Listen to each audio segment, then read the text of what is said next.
Eu me chamo Flávio Antônio da Cruz, trabalho na Justiça Federal desde 1998, inicialmente como técnico judiciário, quando ainda estava cursando a faculdade, né?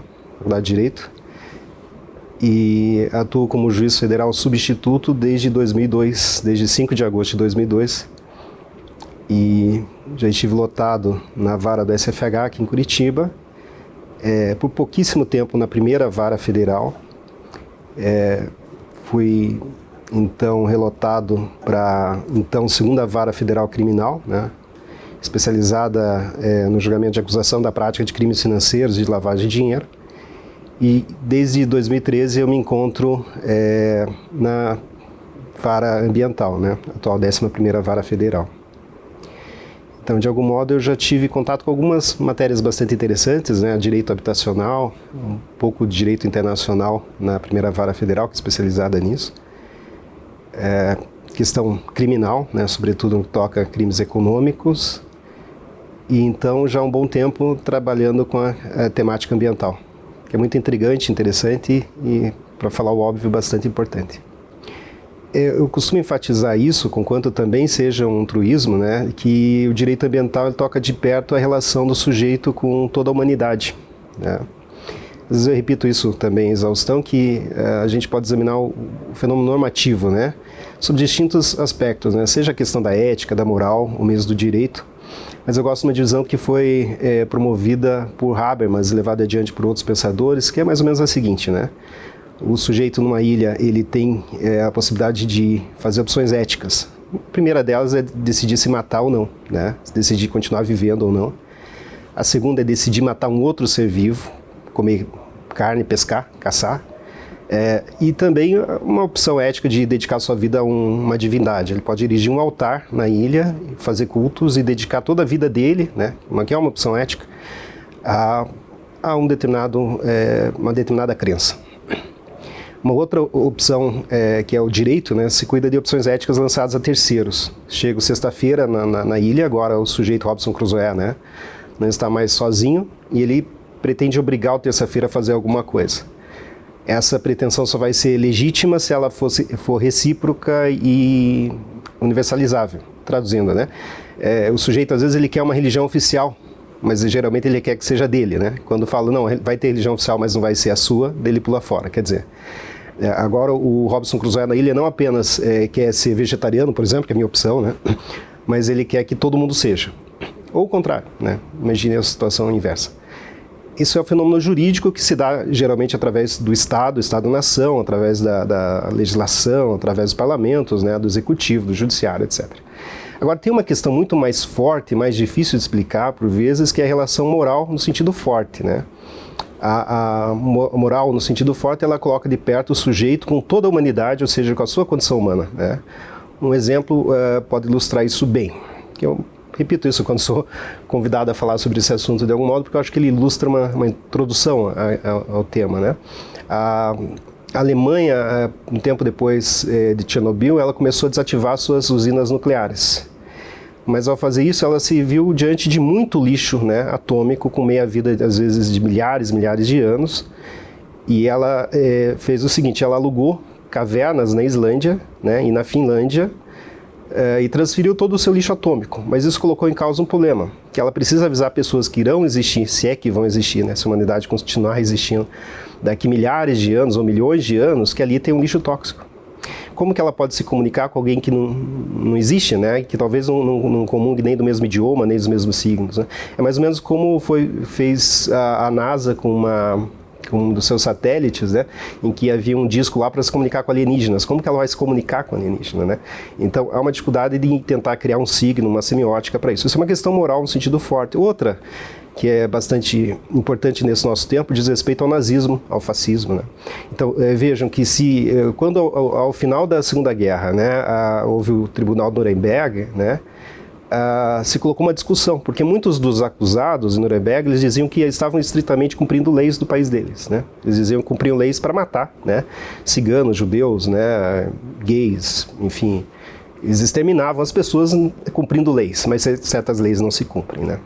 E daí o que se argumentou foi que justamente isso, aquela legislação não deveria ter sido cumprida, porque elas violam justamente essa moralidade inerente à condição humana. Se examinarmos o julgamento de Nuremberg apenas sob a perspectiva do direito, ou seja, direito penal, ele parece um tanto estranho, porque está aplicando retroativamente leis penais gravosas, né? Isso violentaria alguns princípios do direito penal, né? Mas Nuremberg esteve certa porque não foi propriamente um julgamento no sentido estrito do termo, né? Ela foi justamente uma avaliação da moralidade de tudo quanto foi feito, que era um genocídio.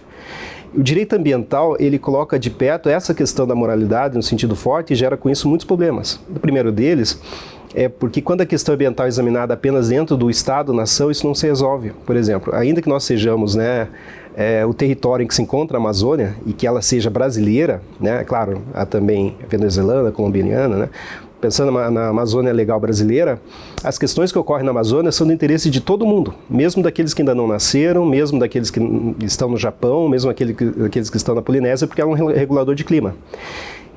Então, se algum presidente ou algum diretor, sei lá quem, deslocado, achar que pode colocar fogo na Amazônia, ele não vai estar afetando apenas e tão somente os interesses brasileiros, né? Ele vai estar afetando os interesses de todos os seres humanos daqui para frente, né? Que existem agora e que vão existir, né, se tiverem sorte de existir lá para frente. Então, por isso que muitas vezes as questões jurídicas elas patinam um pouco, porque o direito ambiental ele exige total cuidado, prevenção, precaução, né? E isso, por vezes, é um pouco antagônico com o progresso, né? A ideia de progresso. Então, a questão de várias décadas aí, não, umas 4 décadas, ou 5 décadas, na Alemanha, a empresa Contergan, ela desenvolveu um dos melhores analgésicos, né? Para as mulheres grávidas e para as gestantes, enfim. E isso tinha um efeito muito bom. Só que tinha um efeito de tirar as dores e gerar um certo conforto. O problema é que eles haviam feito o teste desse fármaco, né, dessa droga, apenas em macacos rezos. E em seres humanos ele tinha um efeito que não havia sido previsto, que era o efeito de causar uma alteração no telômero, né, que é parte, enfim, dos alelos, né, dos genes, que programa o desenvolvimento celular. Então, muitas crianças nasceram sem braços, apenas com a mão atrelada diretamente ao tronco, ou sem pernas. Então, havia um desenvolvimento irregular, ou enfim, dos membros, né? Por quê? Porque às vezes se busca o progresso a todo custo, né, e parece que aquilo é muito bom, mas às vezes não se examinam os riscos envolvidos, né? Então, o direito ambiental ele funciona como um freio, né? É como se você estivesse numa avenida rápida, assim, daquelas em que se pudesse correr a 200, 300 por hora, como há na Alemanha, e de repente alguém falasse, pisa no freio, tá muito, né? Você tem que pisar no freio. Por quê? Porque pisar no freio, porque se tiver um desastre numa situação dessa, isso é incontornável e por vezes irremediável. Então, a situação ambiental, ela é bastante delicada. É claro, né, que como tudo na vida tem que evitar o fanatismo por qualquer solução, mas tentar conjugar aí com as necessidades de pleno emprego, né, com as necessidades de desenvolvimento, né, etc. Mas sempre com a precaução e com a prevenção em conta, né. Isso não é apenas questão ambiental, questão de direito do consumo, questão mesmo dos desenvolvimentos do farmacológico que mencionei, medicina, etc. Né. Tudo isso demanda ao mesmo tempo um certo arrojo, né, uma certa vontade de desenvolver, de crescer, de movimentar a economia, etc., mas ao mesmo tempo também muito cuidado, sobretudo quando se cuida do corpo alheio, da vida alheia, da saúde alheia, né, e de pessoas que podem eventualmente lá para frente serem comprometidas, ou porque tem mercúrio na água, ou porque moram às vezes perto dessas empresas que têm essas suas estabelecimentos de mineração, né, como aconteceu aqui no caso, enfim, desses desabamentos aqui brasileiros tão conhecidos, né? Enfim, então tudo isso creio que seja uma importante. Então, talvez a área mais importante do direito, se é que se pode dizer isso, né? Claro, o direito penal é importantíssimo, né? Mas é o direito ambiental porque ele não está tratando propriamente dos sujeitos, dos indivíduos, mas ele cuida de um interesse que é global, né? Então, para nós é muito importante saber o que está sendo feito na América do Norte, o que está sendo feito no Japão agora com a caça de baleias que eles estão promovendo, né, retomar a caça de baleias, ou em vários outros locais, como na África, com matança de elefantes, né, ainda continuam com essa prática em muitos lugares. Enfim, e aí, portanto, o direito, a filosofia e também a ciência política, eles estão num nexo muito forte, né? Não há como compreender o direito ambiental apenas lendo leis ou regulamentos, né? Eu acho que transcende tudo isso. Mas como tudo na vida, tem várias leituras, ou seja, o direito ambiental admite várias compreensões e várias percepções, né? E que todas elas deveriam, de algum modo, se conjugar, porque o interesse de todos deve ser o mesmo, da preservação da condição humana, a preservação da raça humana, que é única, né? O Homo sapiens, e que tenha a sacralidade da vida consciente, né? Porque a vida já é uma impossibilidade quase no universo conhecido. E a vida consciente, né, como tem os cachorros, como tem as vacas, como nós temos, né, ela é muito menos. E a nossa ainda que é uma consciência reflexiva, né? Capacidade de ver os problemas e de se antecipar e criar soluções, pensar e tal. Então, a consciência é um soluço na matéria, né? E é um estado tão sensível que qualquer coisa pode derrubar esse conjunto de fatores que tornam a vida possível na Terra, não tornam possível em Marte, não tornam possível em Vênus, não tornam possível em Júpiter e talvez tornem possível em outros planetas, eu até acredito nisso, mas com uma distância tão grande que basta pensar, existem bilhões, trilhões de galáxias, segundo os cientistas, né? Segundo os espectros que eles escolhem a partir da luz, né?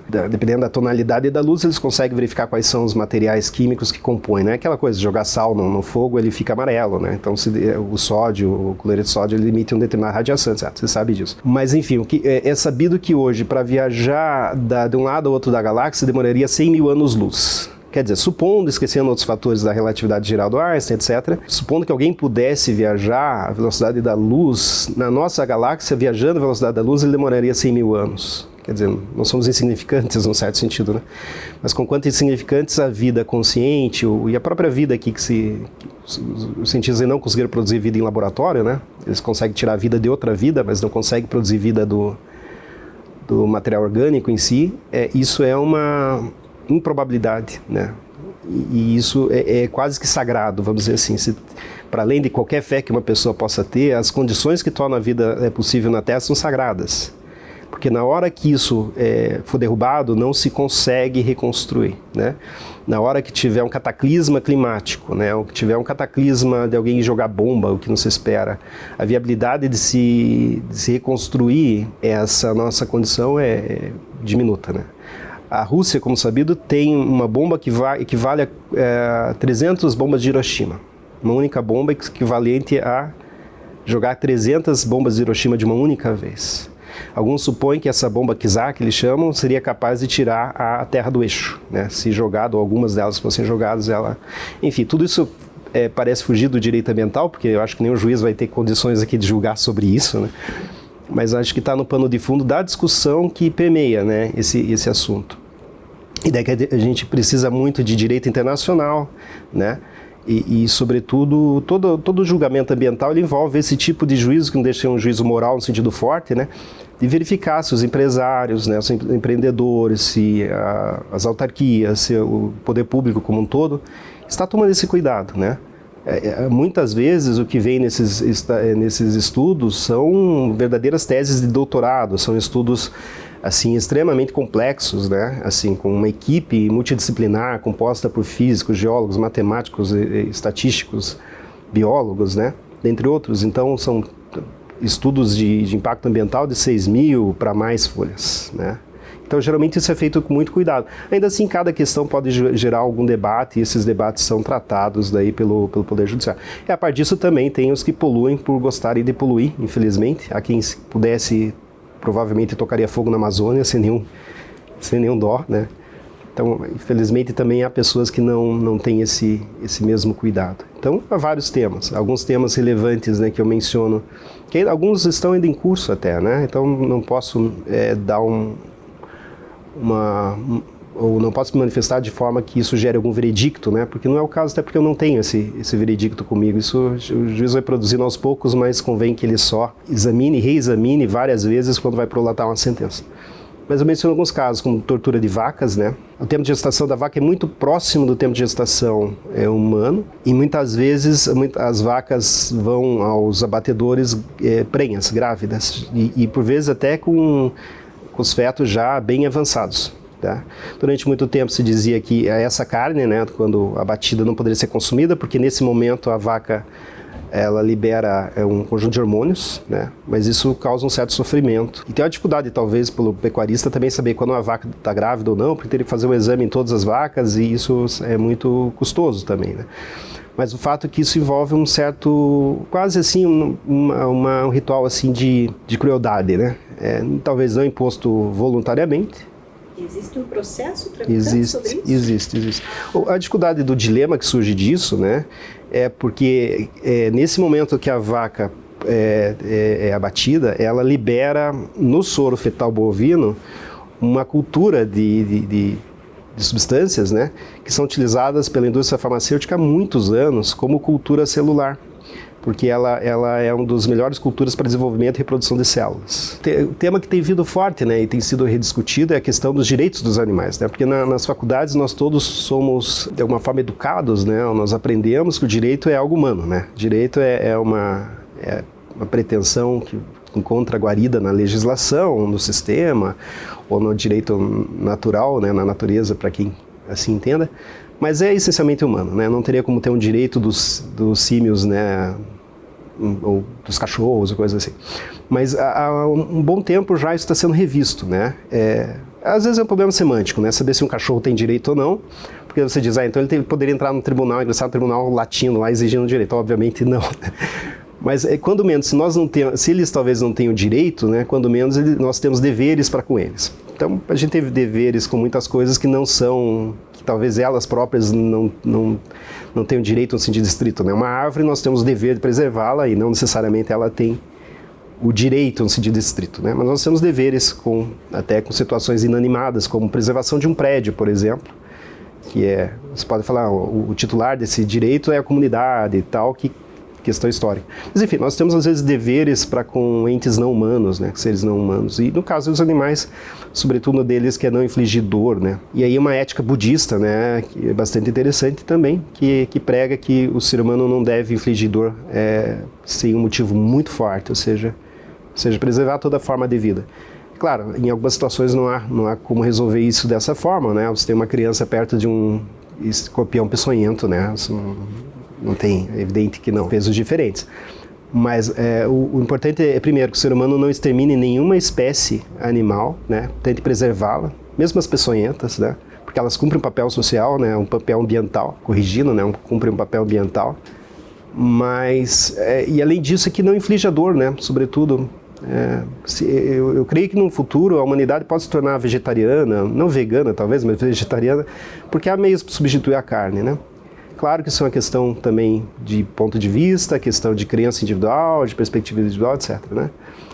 Talvez em um futuro próximo as pessoas possam produzir carne em laboratório, como já está se avizinhando e tal, dessa questão da carne possa ser rediscutida. Vai ter efeitos na economia, né? Tem muitos efeitos aí até no clima. Aí eu retrato também da evolução da perspectiva do tema, né? Essa discussão está em trâmite, se não me engano, perante os tribunais ainda, né? Mas houve uma atividade extrativista muito forte na região de Adrianópolis, né? Aqui na região metropolitana de Curitiba, enfim, que infelizmente é uma região que hoje tem IDH muito baixo, né? São pessoas bastante pobres e ficam à margem do progresso, né? Mas durante muito tempo, a Adrianópolis, né, e deve esse nome para o fundador, né, dessa empresa, que era de origem portuguesa, né? Eles promoviam então a retirada até de ouro, sobretudo de chumbo, né? O chumbo ele é um metal, né, como sabido, altamente tóxico, né? Porque ele no contato com o organismo ele vai competir com o cálcio. Muitas das nossas reações internas elas dependem do cálcio como uma forma de como um elemento que faz transposição e leva elétrons, né, e faz a reação iônica, sobretudo no cérebro. O chumbo, quando ele é consumido por crianças ou gestantes, ele causa o saturnismo, né, que a criança nasce com o que antigamente chamava de retardo, né, com déficit de cognição, desenvolvimento, etc. Bem pesado. Mas o que aconteceu foi o seguinte, em princípio, né, essas empresas elas fizeram a extração de minérios como se costumava fazer e lançaram muitos desses minérios no rio, né? No Rio Ribeira, né? Ali na fronteira Paraná e São Paulo. E de alguma forma também muitos dessa escória de mineração, né, que depois que faz mineração fica um monte de pó e pedrinhas, né, elas são levadas pelo vento e podem ser aspiradas, podem ser, enfim, consumidas tanto por animais quanto humanos e não humanos, né. Enfim, isso às vezes vai sair a fazer as pessoas ficam incomodadas, mas que nós somos animais, classificação biológica, né, obviamente. Então, isso tem uma consequência bem grave, né, para a saúde, etc. Mas tem uma dificuldade na apuração de tudo isso, às vezes, porque os dados estatísticos e o controle de informação sobre isso é muito pequeno. Então não se sabe quantas pessoas mudaram de lugar, quantas foram afetadas ou não. Mas depois disso foi abandonada uma área em que se processava tudo isso com várias montanhas de escória.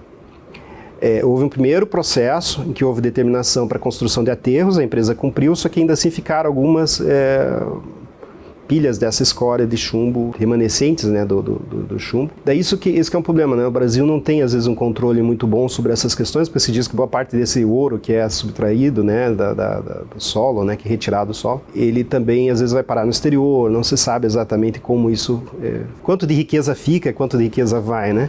Porque que haja lucro, isso é salutar. A economia precisa de pessoas que busquem lucrar, né? E o lucro é uma coisa importante, né? Mas é também importante ter uma noção mais clara de quanto do lucro individual também aporta para a comunidade, né? Não é possível que uma empresa seja muito, muito rica, faça isso ao longo de muitos anos e hoje a população que lá habita viva em condições, assim, muito, muito deploráveis. Eu gosto muito de direito ambiental, na verdade eu gosto muito de direito penal também, né? Nos dois casos a gente sofre muito, eu creio, né? Porque os processos, todos eles envolvem questões humanas fortes, né? E às vezes, né, o direito penal se trata da liberdade de uma pessoa que pode ser eventualmente responsável por um delito, pode não ser, né? E sobretudo na situação em que se encontram os presídios brasileiros, as cadeias brasileiras, isso é bastante preocupante sempre, né? Tem que se tomar muito cuidado. Claro que a vara não cuida só da questão ambiental, né? E daí o direito ali, as questões mais complexas funcionam às vezes como uma lombada, como dizer assim, né? Às vezes está num fluxo de trabalho, né? Num ritmo de trabalho, e daí vem um processo desse, você tem que parar tudo, né? Porque por mais rápido que eu leia ou enfim, digite, sempre, por exemplo, não é tanto uma discussão às vezes jurídica no sentido próprio do termo, mas é conhecer a questão de fundo, né? Como foi feito esse EIA-RIMA, esse estudo de impacto ambiental, qual que é o debate, que muitas vezes é uma questão mais técnica, né, que foge um pouco, por vezes até do conhecimento, né, do juízo. Então, muitas vezes tem que se informar a respeito do que está sendo discutido. Ali é uma espécie vegetal, né, qual que é a importância daquilo. Eu faço sempre que possível muitas inspeções judiciais, né, muitas vistorias. Eu gosto de ir travar contato com o lugar e tal. Claro que isso nem sempre é possível, né? Porque nós estamos apreciando aqui, a Silvia e eu, né, nessa vara ambiental, também questões do litoral do Paraná, né? Então muitas das questões às vezes envolvem um deslocamento que é um pouco difícil de se fazer. Mas já fiz algumas vezes, né, e tanto quanto possível busco fazê-las, né? Então aqui também se discute, né, questões de desapropriação, né, nessa vara, questões envolvendo remanescentes quilombolas, né, que é muito importante, remanescentes de quilombos, uma promessa descumprida ainda da Constituição, né? Que era para ser um ato de disposições constitucionais transitórias, artigo 68, de transitório virou permanente, né? Porque até o momento, infelizmente, não foi totalmente cumprido. Então, tem várias questões minerárias, né?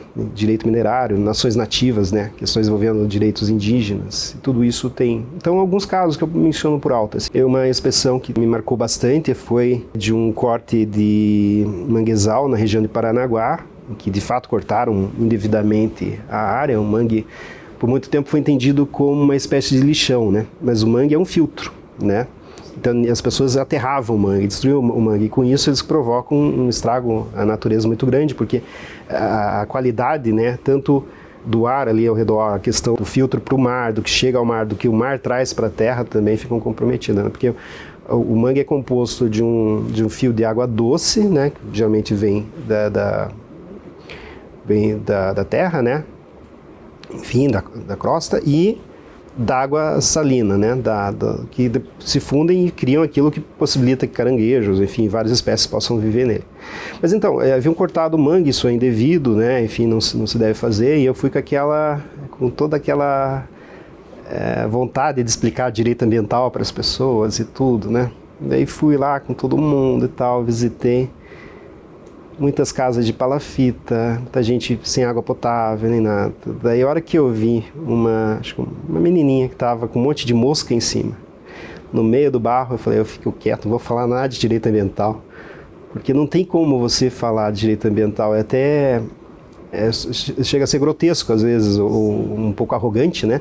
Falar de direito ambiental para quem não tem água, não tem moradia, não tem digna, não tem... É a última das preocupações, né? Vai parecer... O que esse fulano está falando aqui, né? Então, tem uma gangorra, né, que é muito difícil de resolver entre a questão de um país pobre, né? Que nosso país é rico, mas a sua população é pobre, né? Então, uma questão de pobreza, né? Porque tem que fazer essa distinção que às vezes não é muito clara, né? A gente tem miséria e pobreza, né? Acho que fica melhor assim.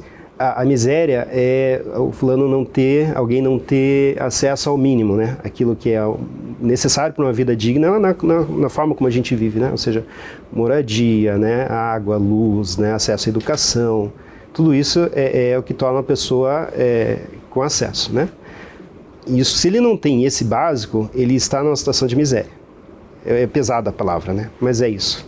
A pobreza, em princípio, enquanto a miséria é absoluta, a pobreza ela é relativa. Alguém é pobre diante do rico, né? Então, mesmo Silvio Santos, né, que infelizmente faleceu, ele era pobre perto do Bill Gates, né? É isso, né? Então, ou perto do Elon Musk agora, sei lá, né? Então, às vezes a pessoa tem muitos bens, mas comparado com fulano, né? Então eu não tenho tantos bens, mas comparado com Beltrano eu posso ser, na ótica dele, rico. Então, a pobreza é uma comparação entre esses estados. Já a miséria, isso que é o ponto no Brasil, sobretudo, é quando a pessoa não tem acesso a isso, quer dizer, ela não consegue ingressar nessa sociedade de consumo, não consegue ser reconhecida como cidadão. Por quê? Porque ela não tem um local adequado para morar, ela não tem acesso a uma educação boa, né? Ela não tem segurança pública, porque quanto mais pobre a pessoa, né, nessa situação que eu chamei de miséria, ela fica às voltas com a violência urbana mais, né? Quer dizer, tudo isso tem violência policial também, né? Então, claro, nem todos os policiais, mas alguns, né? Tem que fazer esse destaque também. Bom, mas acho que está claro. Então isso me marcou muito, porque às vezes tem essa ideia, né, que você está estudando aquilo e, portanto, você tem acesso ao conhecimento. Agora eu vou explicar para alguém. Mas, na verdade, às vezes as pessoas têm mais a explicar para a gente do que o contrário, né? Então, daí eu falei, não vou fazer mais isso. Não vou com essa pretensão, é mais para ouvir mesmo do que para falar. Então, porque às vezes tem aquela ideia, vai num lugar e explica o direito ambiental, explica a importância disso, né? Mas na verdade é essa dificuldade que tem quando a pessoa não tem acesso ao mais básico, né? Essa questão ambiental parece muito abstrata, muito metafísica, né? É como falar de questão de direitos dos animais para alguém que está passando fome, é uma coisa meio estranha para a E menciono um outro problema que decorre disso, é uma espécie de uma aporia, né? Quase um paradoxo na solução dessas coisas, que é o seguinte, eu dou um exemplo para tentar justificar. Às vezes existe no Estado, ele tenta resolver uma situação, mas ao tentar resolver a situação, ele cria outra que é mais grave. Imaginar assim, é um vício regulatório, né? Aquela ideia que tem nos filmes de Volta para o Futuro, essas coisas, né? Fulano volta, né? Vai para o passado para impedir um negócio que ele descobre que ele mesmo que está criando, não é isso? Acontece quase sempre nesses filmes aí, né? Então, assim, eu vou dar alguns exemplos, né? O Estado cria uma lista de animais em extinção para impedir que esses animais sejam caçados.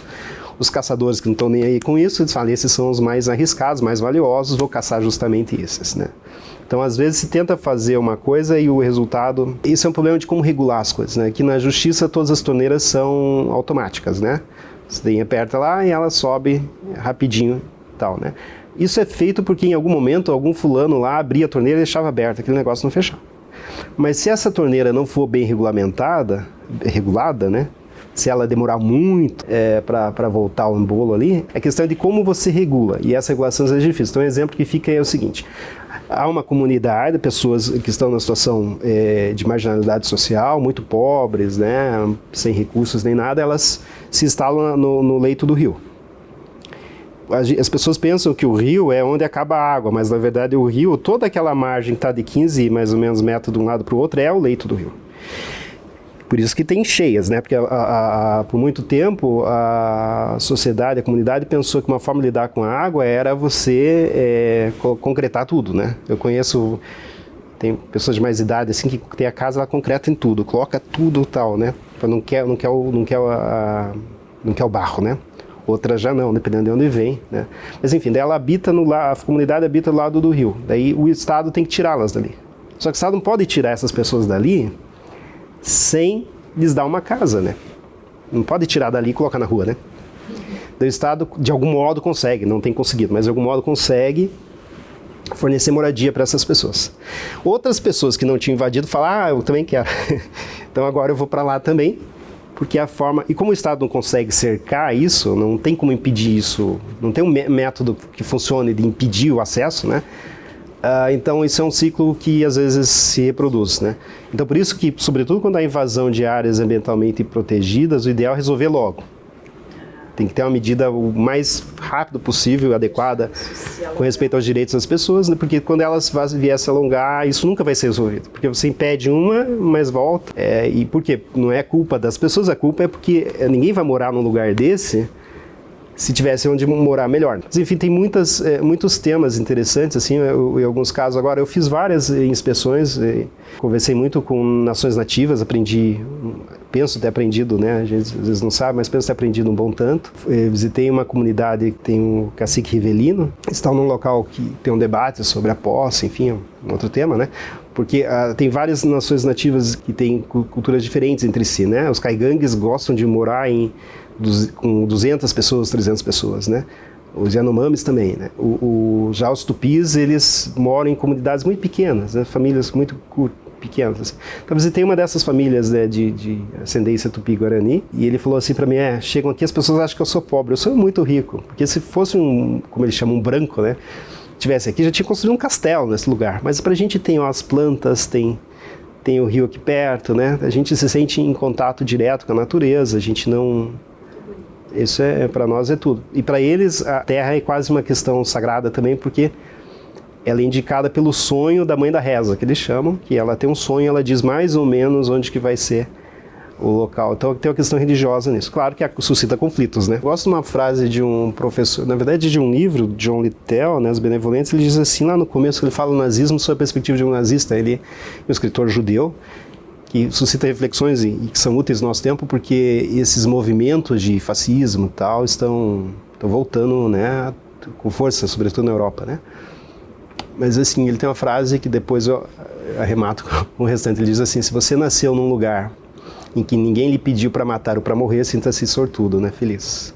A gente tem vivido no Brasil por muito tempo, e ainda bem sem guerras, né, sem estar em meio a conflitos, ao contrário de muitos povos que a gente sabe que são crianças sem pais, são muita gente morrendo e tal, né? Então a gente é feliz nesse sentido, né?